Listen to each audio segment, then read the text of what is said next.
whimsy of this life, the whimsy of this life. I'm the whimsy of your life.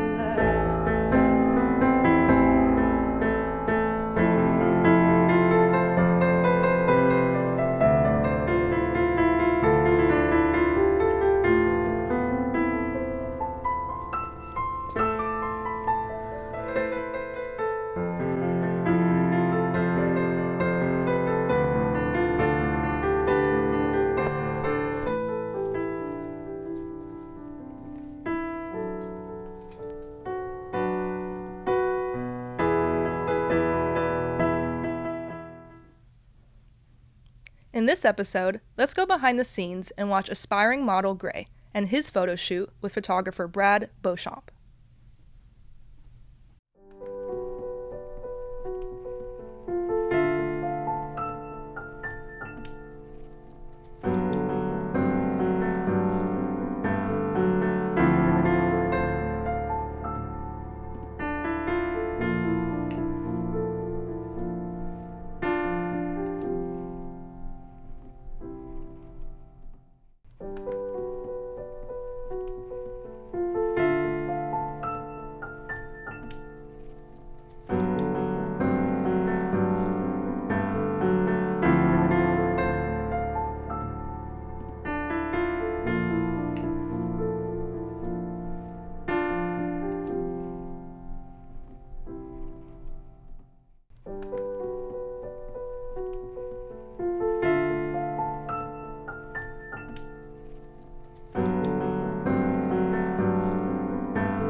Everything in my life is always changing.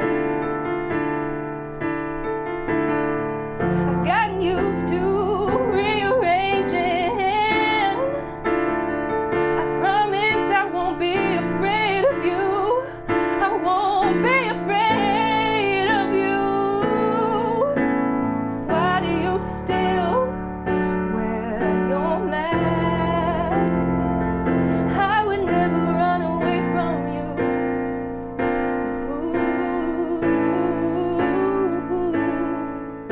I wanna touch your soul and love it back. I would never run away from you. Hello everybody, and welcome. I'm your host, Devin James, and with us today is Gray Anderson, Ph.D. Now they've been on a journey that involves mental health, gender, and science. So let's meet Gray. Thank you so much for being on the show. We really appreciate you coming down. Yeah. So where I want to start, because we had a chance to talk before this, and I'm fascinated by your story. Now where I want to begin is that dinner conversation Yep. with the parents. Yeah. And you're saying, I'm going to college, you're going to head off to Greensboro, North Carolina, Yeah. and you're going to study biology. Yeah. Thank you guys for having me here. I'm excited to chat a little bit about, the last 15 years of my life. So I guess that dinner conversation, there's just like a little bit of family background that really kind of highlights the importance of it, which is, my mom is from Sinaloa, Mexico. She Okay. immigrated to the U.S. in her early adulthood. Okay. She was a nanny like all of my life, and when I was 3, she married my stepdad, and he's the one who raised me and my brothers. He's retired Navy. He was a welder in the Navy, and now is still in that industry. So nobody in my family went to college, Okay. and we were a low socioeconomic status, and so college was not on my radar. It was something like other people talked about, and it was like a thing other people did. Yeah. So I was at school one day, and I think my teacher maybe sensed that, and she asked me if I was going to college, and I just was like, no. And she was like, yeah, you are. I will help you figure it out. So I get home, I'm sitting at the table, and I just am like, today I decided I'm going to college. And my parents they kind of paused, and my mom just goes, honey, you know we don't know how to help you with that. Yeah. And I was like, yeah, my teacher is going to help. And then it's like another kind of long pause.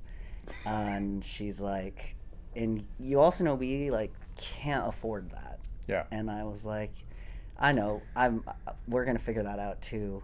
And then my parents both were like, oh, well, that's amazing. Congratulations. This is such good, like, exciting news. Yeah. And I applied to one school in North Carolina, UNC Greensboro, because I qualified for in-state tuition, and school was cheap and it was free. And so at 18, I left San Diego and ended up in Greensboro. Bam. Yeah. And so in Greensboro, now you went into, this is just regular biology at this point, right? Yeah, so my heart was actually with like literature, creative writing, and I like to read a lot, but I had a teacher in high school who really kind of saw my aptitude for science and like appealed to the rational part of my brain, which is like, if I'm good at this, I'm detail oriented, I'm organized, I'm creative, that a career in that area would provide financial freedom in a way that, getting an English degree, there's not a lot of certainty on what you do. So I went for just biology. I had a chemistry minor. And even then, I still was like, I don't really know what to do next, right? I'm just like a kid learning about biology at college. Yeah. I always like to say, like, when people ask how I became a scientist, like if I knew I wanted to be a scientist, I really I just landed there, which is kind of hard to believe since you have to like go through so much school. But at every moment it was like, now what do I do? And I would like talk to an advisor, and the advisor in college was like, well, you don't want to be a medical doctor, so you're not doing that. Do you want to pipette at a bench forever, or do you want to lead the scientific vision and run a group or a lab? And so like, that is what I chose. I want to like run the thing. Right. So he said like, apply to PhD programs. Okay. And I'm 21. I don't know anything about PhD programs. I've never known someone to go to a PhD program. So I just made a list of like the top schools I've ever heard of in movies, and just applied to them. Cause I was like, I either want to go to the best schools or I'll just pipette in Greensboro. I like it here. Like, it's cool. And I got into like way more top schools than I was expecting to. But ultimately I was deciding between returning back to California, going to Stanford, or just moving an hour away into Durham, North Carolina, and going to Duke. And I ultimately decided to do my PhD at Duke. Because I wasn't ready to leave North Carolina. I had just met who is now my ex-wife, but was my girlfriend at the time. And then over the next 6 years, we like got married, got divorced.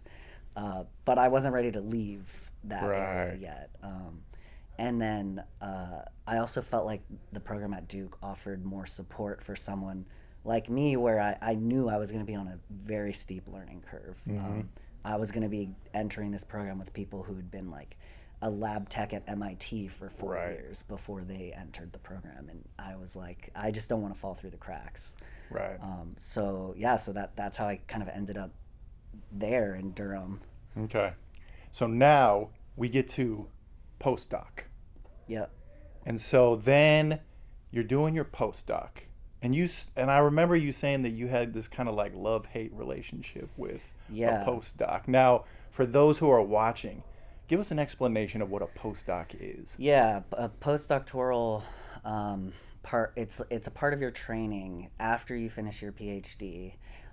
You go into this like you are a trained scientist. You are expected to operate independently, run teams and run projects. But it's this training period that you go into for another. I think the average when I did it was like 4 to 5 years. Okay. Where you basically get paid very little to work at the top level scientific caliber Gotcha. in someone else's lab, and it's like nearly mandatory if you want to apply for faculty positions and run your own lab. So it's sort of like you don't have a choice. If you want to stay in academic science, you have to do it. So I was fully bought in to I was drinking the Kool-Aid. I was going to be an academic scientist. Everyone was saying I was good at it. I was like a rock star grad student. So it's like my head is like, yeah, I'm doing it. Like I'm good at it, so I should do it. And I get to my postdoc and I just went through a crazy transition period leaving my PhD as I'm making my way to my postdoc in the Stanford genetics department. I mentioned I'd gotten married and divorced in the 6 years. I'd gotten my PhD. I had been unable to suppress this kind of feeling that has always been innate in me, which is like knowing the path to like exploring my gender identity and being present in it. And that was like a challenging mental space, was like, am I ready to start taking various steps for this or not? And that might sound like a hard enough thing, but that was like not even close to the most difficult thing that was happening internally for me, which was I was struggling with this like very complex interwoven mental health landscape that was, it was like all consuming. It was like OCD with a couple phobias that were really intense.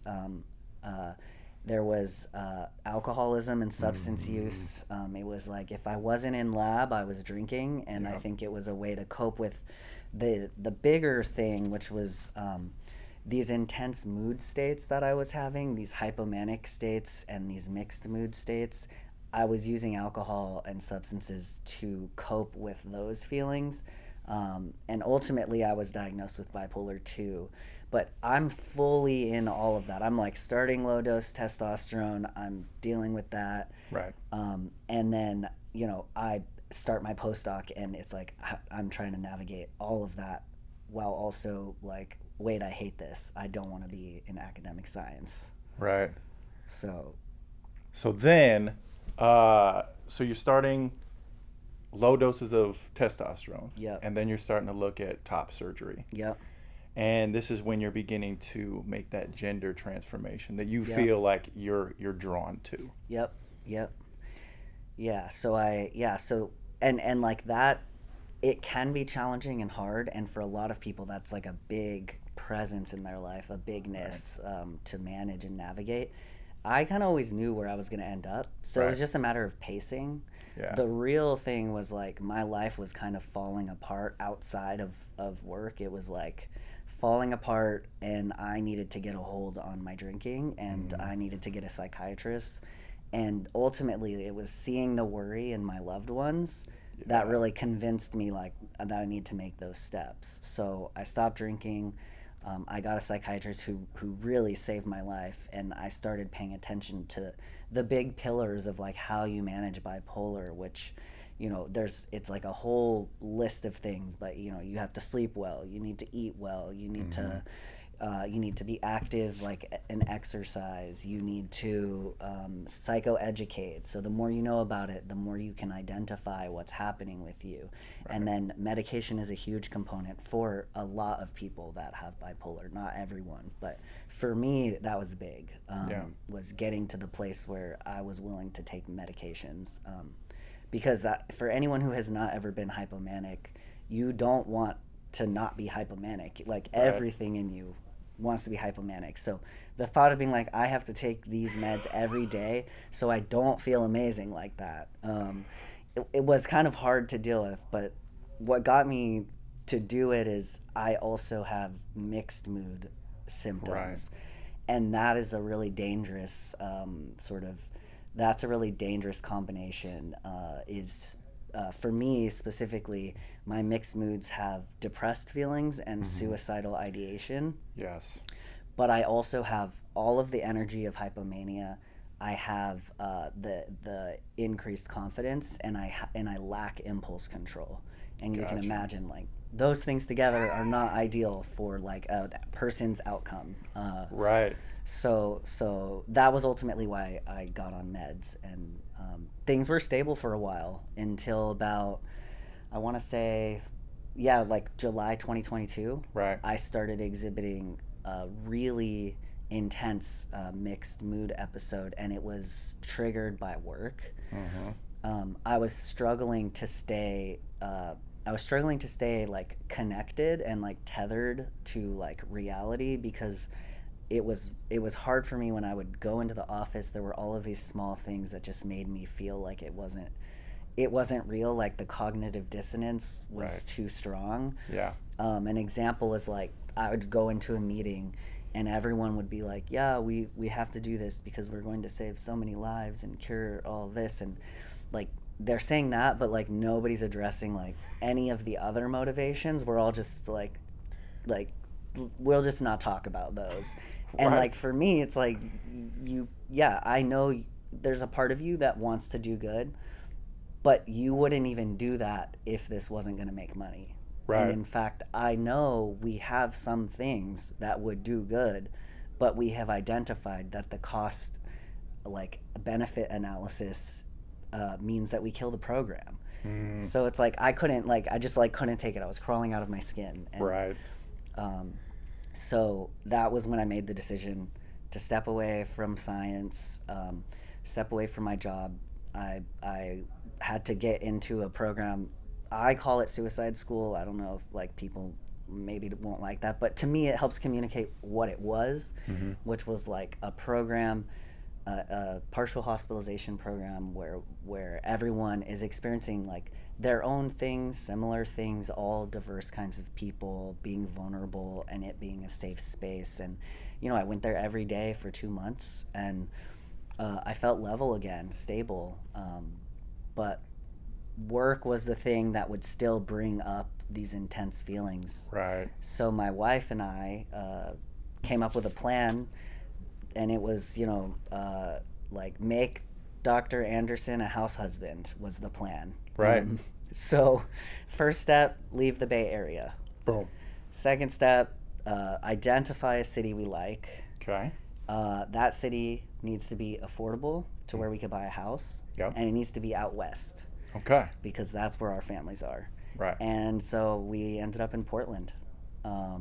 And last August we moved here, actually. So we are about to approach a year living here.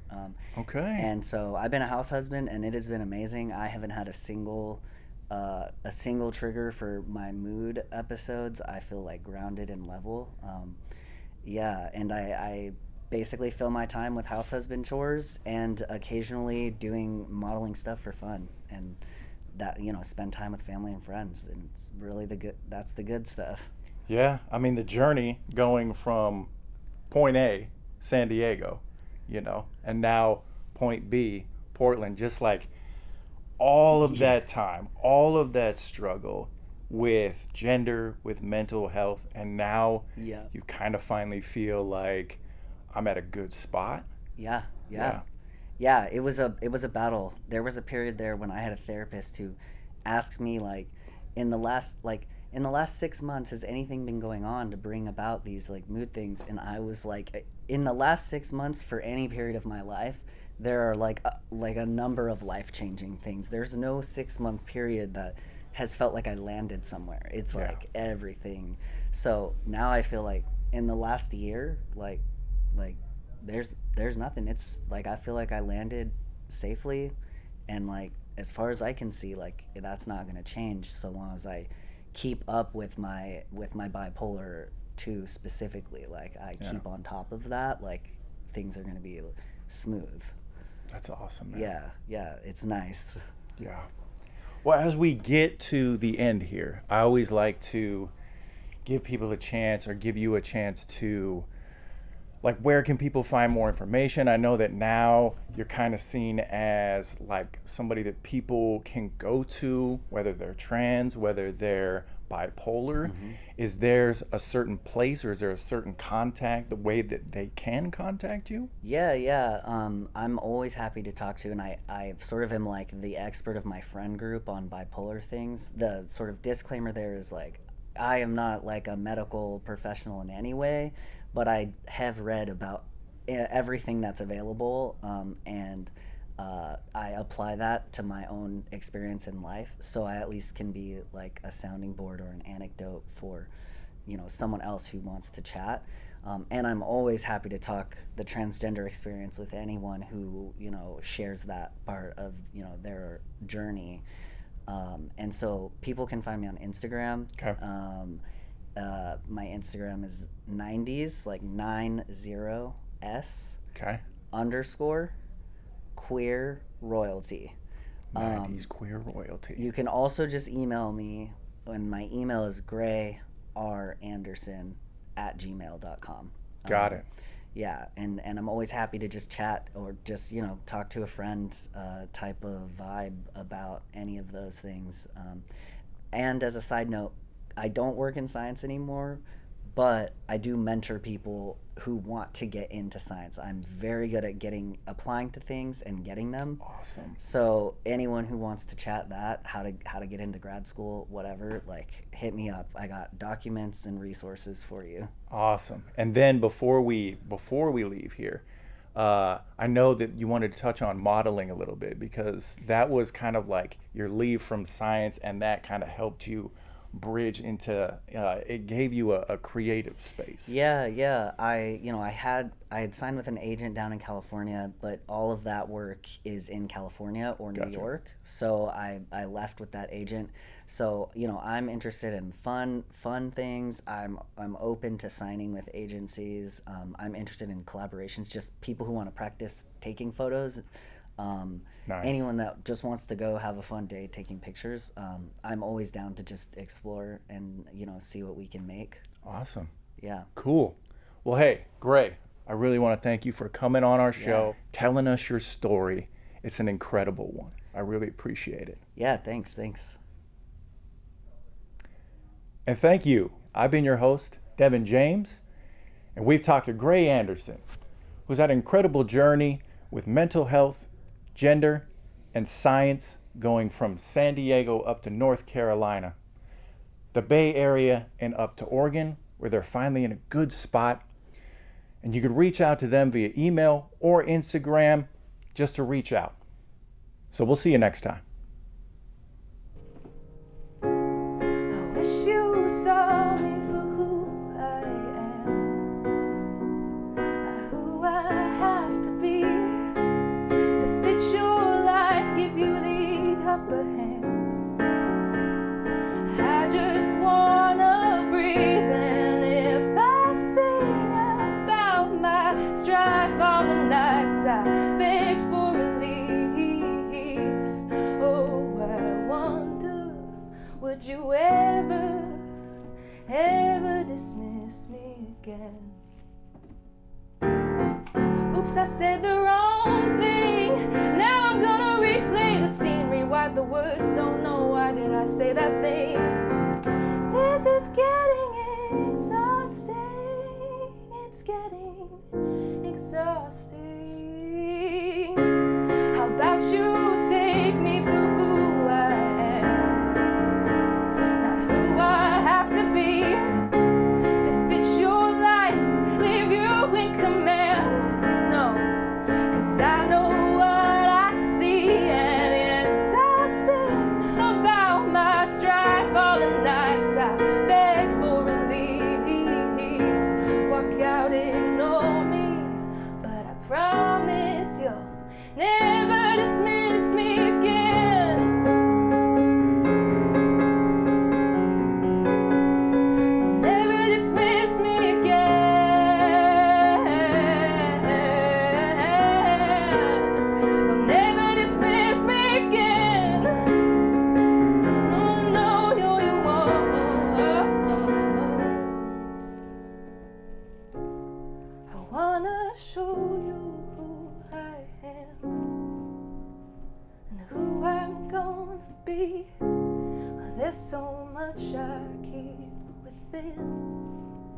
so much that you don't see.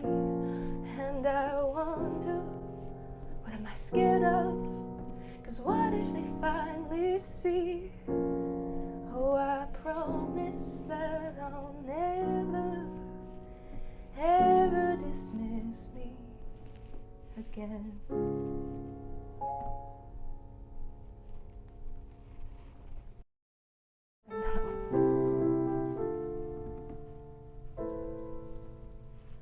Once captured by the veil, stitched to my eyelids, torn apart by life's wind, lifting up the seas. Drifter, have you found it? Answers to your haunted delusions of my children, lost in their daydreams. When I see the morning, I don't think to leave. The spirit of the night, whose shadow lets me sing. Call it the whimsy of my life, the whimsy of my life. I'm the whimsy of your life. You won't forget my soft spin, how it made you see angels pass the screen door, visions you could not believe. And even when the mirage in the desert echoes us apart, can't bury me with your silence, my spell will echo far. When you see the morning, you won't think to leave. Illusions of our union always kiss your dreams. It's the whimsy of this life, the whimsy of this life. I'm the whimsy of your life.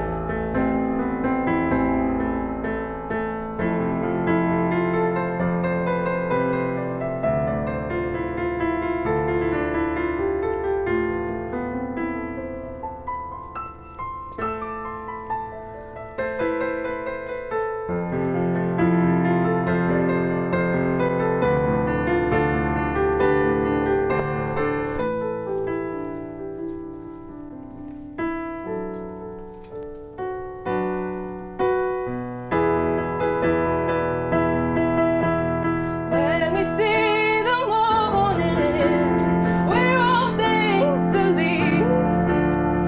I know your love, it always stays with me. Call it the whimsy of my life. I'm the whimsy of your life, the whimsy of your life. And I walk your sky